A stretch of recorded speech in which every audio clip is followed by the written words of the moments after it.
Council work session for Monday, December the 14th. Nope, 18th. I don't have my glasses on, sorry. The 18th. Oh my, it's going to be a long meeting. Hopefully not. We only have one item on the agenda tonight, and that's the Raymore Community Foundation. So, Mr. Fearborn. Thank you, sir. I'm going to immediately turn it over to Mr. Icky for this evening. Thank you, sir. So tonight before the council, we have the first few recommended steps for the formation of the Raymore Foundation. To give you just a quick preview before we really dive into the memo, what we're going to talk about, what we'll be talking about tonight are kind of outlined in the 5 steps. And these are the kind of the 5 steps that we would take in this order in order to truly form the foundation in its whole, to repurpose, and what we'd like to do is repurpose the RAMAC organization into the Community Foundation. And so really the first step that we'd like to look at is changing the name of RAMAC to the Raymore Community Foundation. We think that would better serve it for marketing purposes. We think it would better serve it when we are soliciting donations through the various different funds, and would allow residents to make a better connection as a donation accepting organization. As for the next few steps, I want to turn it over to Mr. Zur to talk about the legalities of how we'll actually be forming the foundation. Thank you, Mr. Icky. Pleasure to be able to provide this input for this evening. The City of Raymore already has within it a organization, the RAMAC organization, which was established for purposes of controlling improvements in property within the City of Raymore.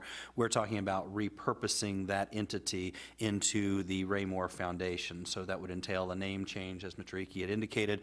Beyond that, we will have to alter the purpose for the same. Mr. Kellogg, the thumbs up. He says he's watching. Excellent. I appreciate that. Thank you, sir.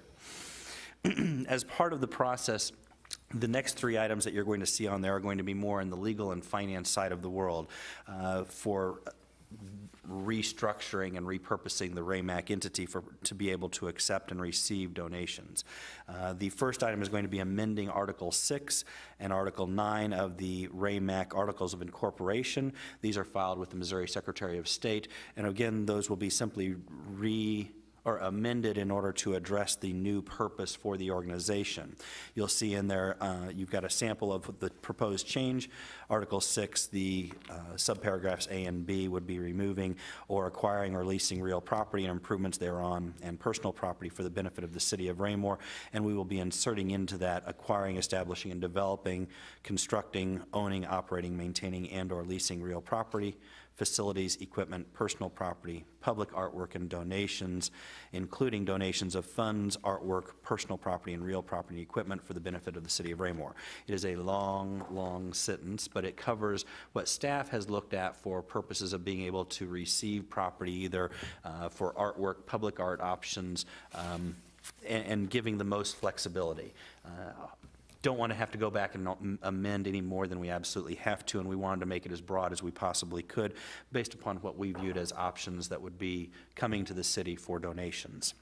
That would be the first step. You'd see that under number 2 under our memorandum. The next step would be we would need to realign the bylaws for the organization so that they mirror that of the Articles of Incorporation. That would come after our amendment to the Articles of Incorporation are made. And again, it would simply be reinserting new language for the purpose of the organization. We also had noted that throughout the course of the throughout the course of the bylaws, there's references with regard to the entity. Rather than identify it as the entity, we wanted to, the corporation, we wanted to make reference to the foundation so it more accurately reflects the name that we are going to be changing this entity to. The next step is an interesting one. This will involve both legal as well as finance, I believe. That will be the investigation as to the current status of the 501 designation for the entity. At the origination of RAMAC, it was designated as a 501c entity for purposes of being able to conduct its business. It has not had we have been going back in order to confirm whether or not that 501c3 designation is still applicable. With the IRS, if you don't file 990 returns over a period of years, you lose that and it drops away. We're going to go back in order to see whether or not we have a good standing 501c3 designation. If we don't, we'd have to reapply or reinstitute that 501 designation for purposes of making it a not-for-profit entity with tax exemption, so that individuals who might make donations to it would be able to receive that as a tax-deductible item. That is number 4 on there. Now, that'll take a little bit of research going in with both legal as well as finance, just to make sure where we stand with that, and I would anticipate contacting the IRS in order to confirm where we have that particular designation. If we do in fact still have a good 501c designation for the entity, we'll need to go through a similar process with the IRS to alter or amend the purpose so that it matches the same purpose that we are talking about, altering the articles as well as the bylaws. That way, 501c3 designation matches the bylaws, matches the articles, all in order. Okay? Those are the processes that we'd see, at least in the initiation of, if the council gives us direction in order to proceed forward with making these alterations. Be the hope that then we'd be able to come back to the council, and I won't steal Mr. Ickey's thunder here, I'll pass it back to him, in order to establish parameters by which the foundation would receive assets and make distributions of assets. But I'll leave that to Mr. Ickey and pass it back to him. How's that? Thank you, sir. And so what we're really looking for is, in the way of kind of a thumbs up or thumbs down on these first 4 items to initiate and actually create the foundation itself. Item number 5, we've included it here as it is important, but this would actually be the first agenda item that the newly formed community foundation would take on, would be the new bylaws by which they would be, the donation accounts would be structured, donations would be accepted, and the disbursements would be made. As just kind of a high-level overview, what we had intended or what we were looking at was just something that we could place before the RAMAC Foundation Board to discuss, and so we wanted to make sure we could get it in front of you tonight to digest and really kind of get your arms around before we put it before the board to approve or make amendments to, and so we have time to do that. Really just at a high level, this would create the 4 main accounts that we're looking at right now for the legacy program under the Parks and Rec Department, the arts programming under the communications department, the animal shelter through the police department, as well as the police department itself. As you can see in the next line, though, the board does have the ability to create any other funds that it would like to allocate donations to, or if it has a specific project in mind, the board would be able to create those specific accounts. As for the donations, we went ahead and kept a fairly broad donation ability for residents or really anyone interested in donating. Wanted to make sure that they had the ability to donate and wanted to be able to provide that avenue. And then finally with the disbursements, we really kept this in line and kept it pretty tight with the city's current purchasing policies. And so the numbers that you see there and the lines really come directly from that, and we wanted to make sure it mirrored what, you know, when it comes to disbursements from the board, there would be a disbursement from the board, and then it would mirror anything that would be going on through the council in the way of approving a project, whether it be a construction project or something going on in Parks and Rec. And so like I said, this really was just kind of for an initial look before we took it to the formal community board later in the future.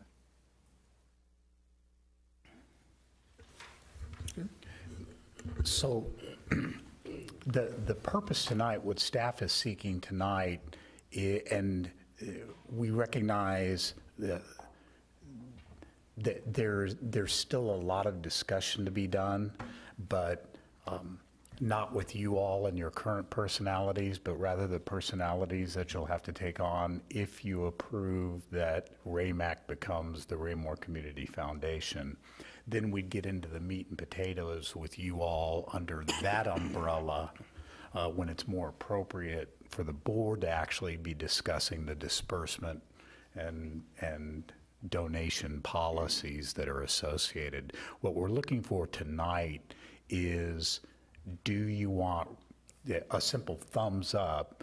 Do you all want us to call the RAMAC board together in formal agenda to vote the new bylaws and the new name and all of that? Is there a thumbs up, or do you want to do that?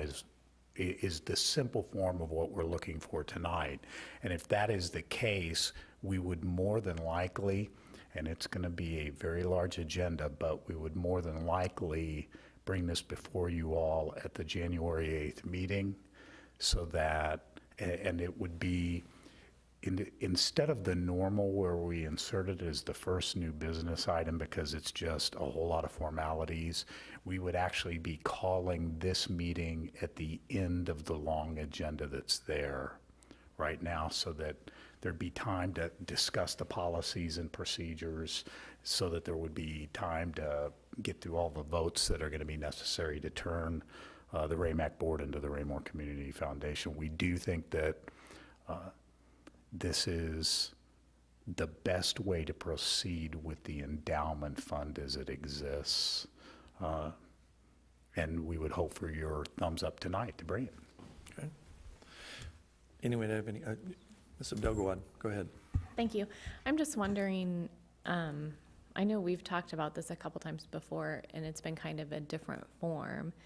Can you help me understand how we got to here and why this is a better choice than some of the things we've talked about before? Jonathan, do you want to be the first to start on that?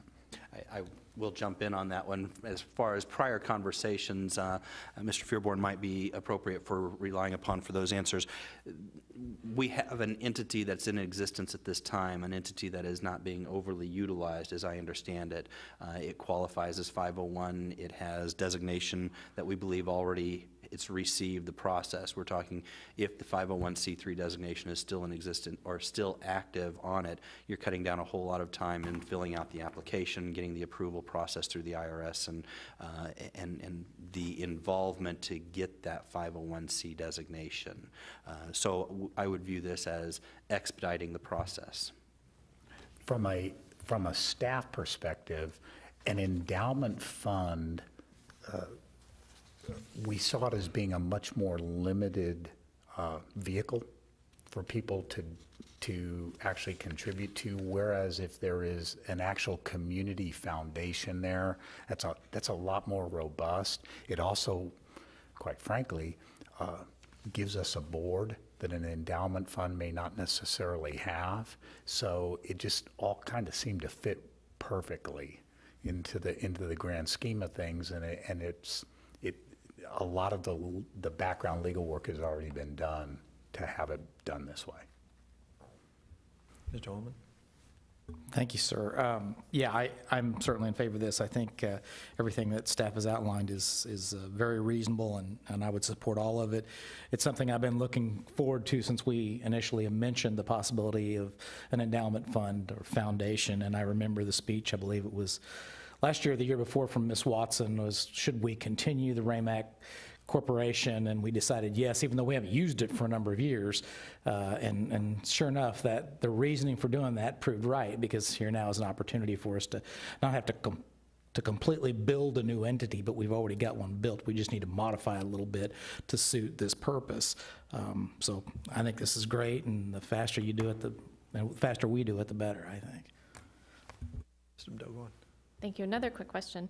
So this seems to me like quite a different usage of this organization than what it was originally formed for. Do we think that that transition will be rather smooth or will be a bumpy road? Making the transition with regard to amendments of the bylaws and the articles should be relatively straightforward and easy. I will hesitate to tell you that anything processing through the IRS will be fun and exciting and easy. But we will need to make the designated changes with them as well. Great if we already have the designation of 501c3 and we're simply telling them new restructured purpose for it, which that purpose still falls clearly within the purview of what a 501c3 is authorized to operate as.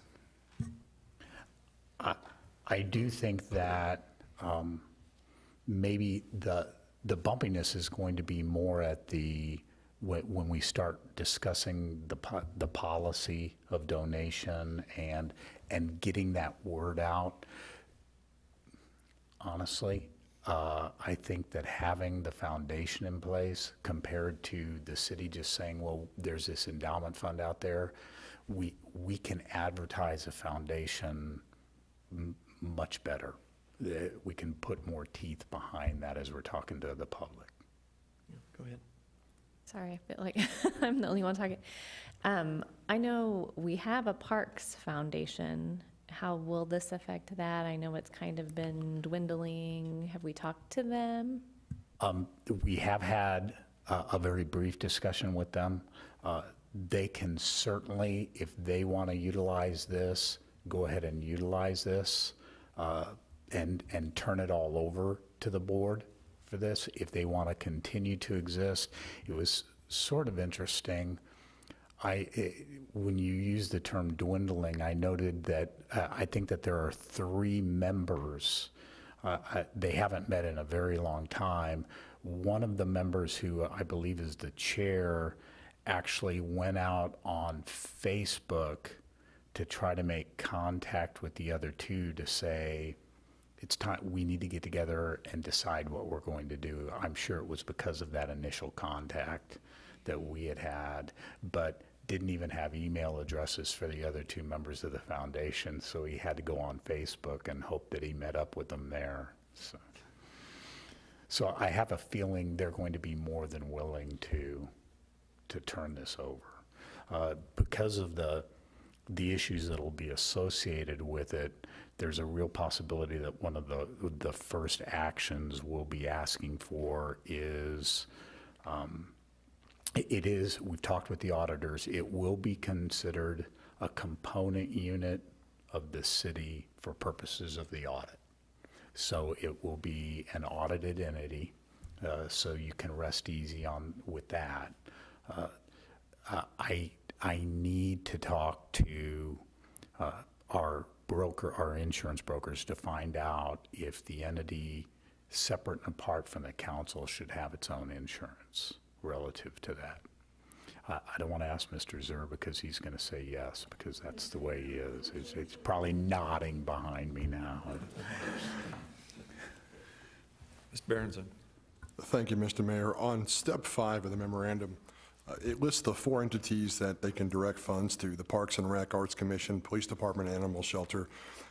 And I'm asking this, I'm kind of thinking out loud, I don't know if this is a good idea or not, but is it worth considering adding, and the name escapes me, the organization that the employees have, that they donate their own money to for their yearly party and things like that?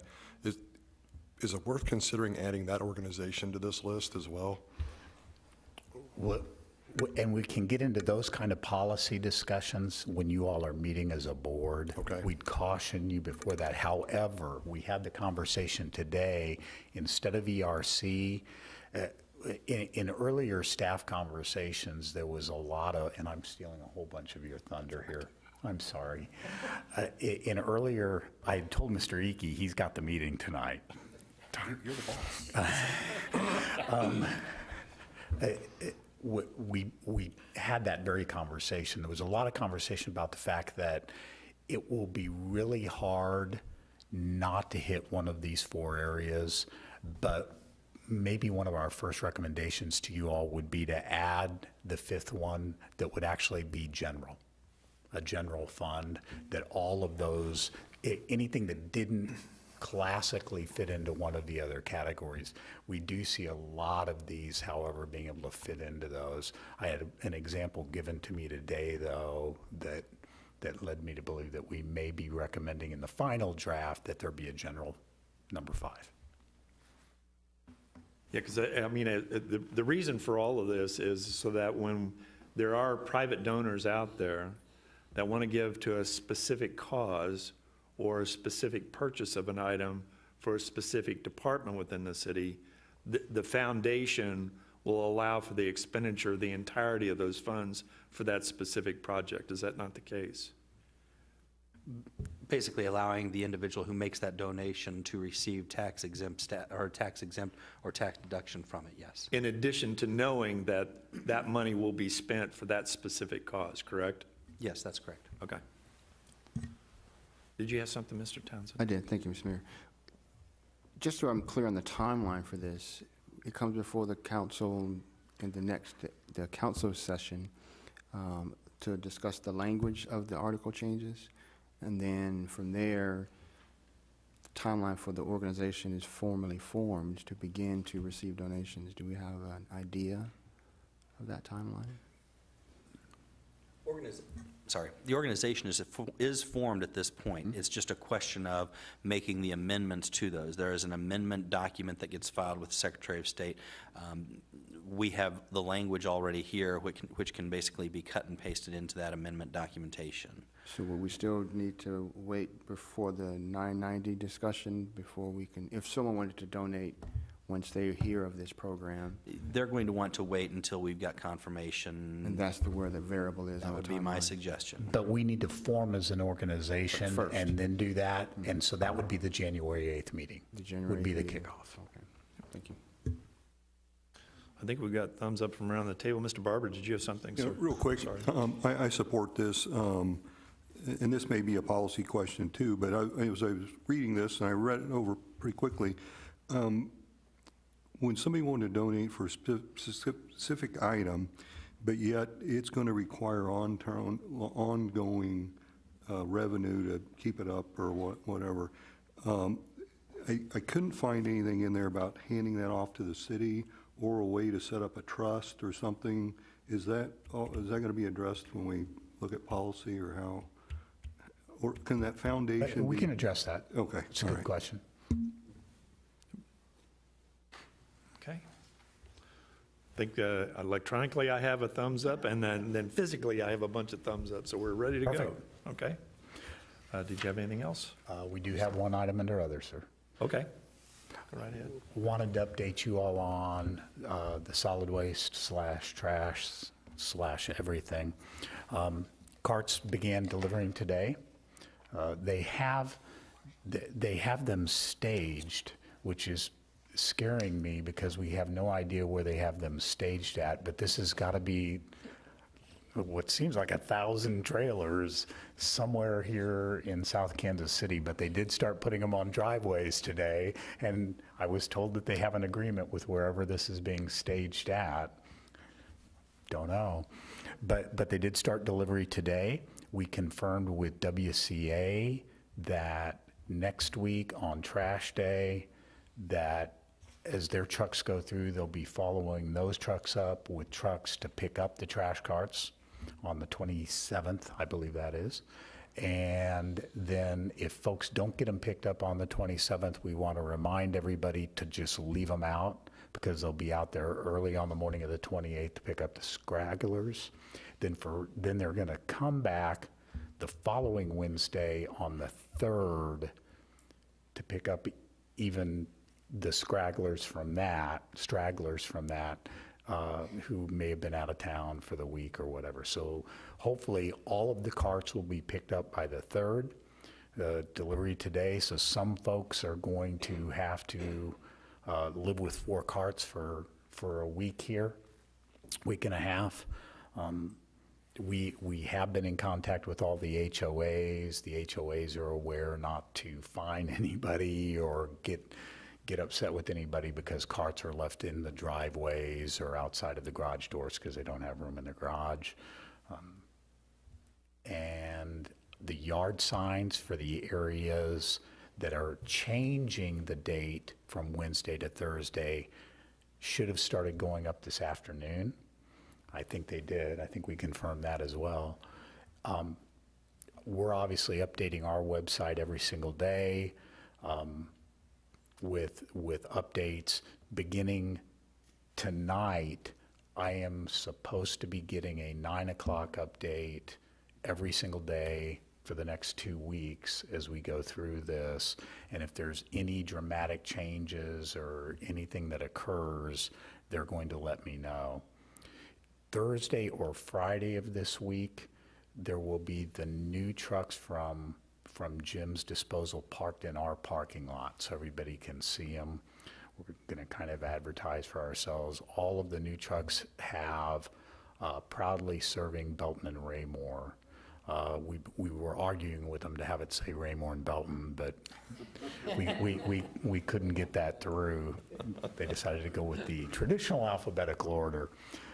We did tell them, and so did Belton, that they could not use our logo on the truck because I don't want anybody mistaking a trash truck with an actual city vehicle. And that's all on that item, sir. Did we, by the way, did we reiterate, because this is a large trash season with Christmas gifts and all that, we did reiterate that the cans to be picked up shall be left empty, correct? People keep putting stuff in. and keep Exactly. putting They stuff might have in. 4 full carts sitting out there. We only want 2 of those. And I can't believe how many people have 5, 6, and 7 carts. It's amazing. to Really? me. Oh, yeah, who want to keep some of the old carts. Either that or they're going to be out after dark, I know, handling things. Did want to let you all know one other item. If you're keeping track of the weather or following the weather forecast, there is a very good chance that it's going to be bitter cold beginning on Friday. Good chance of at least snow showers on Christmas Eve. So from a staff standpoint, we're planning on that. So just as you go into next week, I'll be letting you know, but there's a good chance we're going to probably be staffed up on Christmas Eve and part of Christmas Day just to make sure that we get anything covered that needs to be covered relative to that. It's also kind of interesting because our final payroll is due next week, so we're working around having to have people in here on Tuesday on the off day to process payroll for our folks, and everybody's just being great about it. And then final item I wanted to let you all know about, and there's no need to go into executive session for it because it's public knowledge. The Miss O'Malley trial has been scheduled. It is scheduled for January 22nd, 2019. All right, well, anything, Mr. Holman? I apologize for not mentioning this last week. I was in the throes of the Star Wars speech, but if you didn't see it on TV, you may recall in May last year, I mentioned during the council meeting, I think the mayor alluded to it as well, that Tom Wagstaff, a friend of mine, was shot during a home invasion robbery in Independence, and we didn't expect him to survive. That news went on for several weeks. Tom came home here about a week and a half ago, a big celebration over at the Independence Event Center. The man's in a wheelchair, but he can speak. He can speak as well as you and I can. Certainly life going to be changed, but he's going to have a quality of life, and it's a good time of year to remember that miracles do happen sometimes, and I thought everybody would be interested in the update. So that's all I have. Thank you, Jay. And does anybody else have anything under other they'd like to bring up at this time? If not, we'll stand adjourned. Thank you.